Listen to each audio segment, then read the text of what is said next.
Let's see, I've done this game twice before. So in the first time, we used the pre-canned adventurers, and there's stuff for them to do just for like those particular backstories that those adventurers get. At the second time, that was just people they made themselves, and I started pretty much the same way I started this one. And when they first got here, this is something I just made up on the spot. That's how I DM. A lot of people like more planning and stuff, but I would say no matter what, if you're a DM, you should learn how to improv, because you never know what the players are going to do precisely.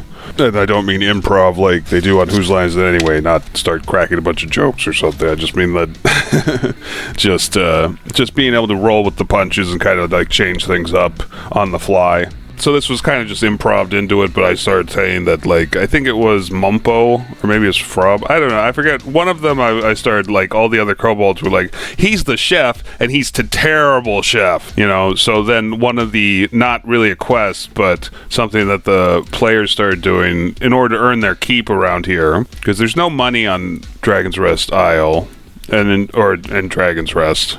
Like, they don't care about money. If you give them gold, they'll just be like, what's that? I don't know. And maybe they bite it and be like, can't eat that. This isn't chocolate. Things like that. And they pay each other just by doing chores for each other. Mostly just chores for Runara, honestly. Like, kobolds do not care. Kobolds. Role-playing kobolds, they're not, like, super bright or anything. I mean, you could, like, if you want, you can make one, like, the smart one if you want. You know, whatever. Do what you want.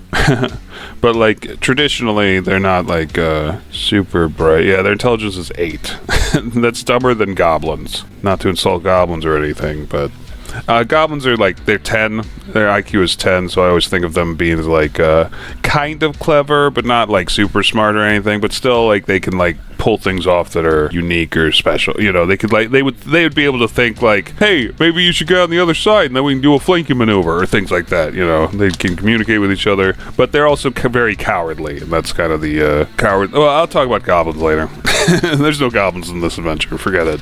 Forget about the goblins. But kobolds are dumber than goblins. That was my only point, except in rare cases. Or, like, player characters can do whatever they want. If they want to play a kobold, you know, don't tell them, like, oh, well, your intelligence has to be lowered. And like, let them make the character how they want. But just traditionally, kobolds are kind of scatterbrained, is how I see them.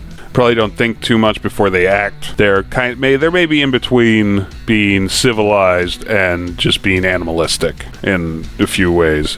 But these kobolds are very friendly, because their leader is Runara.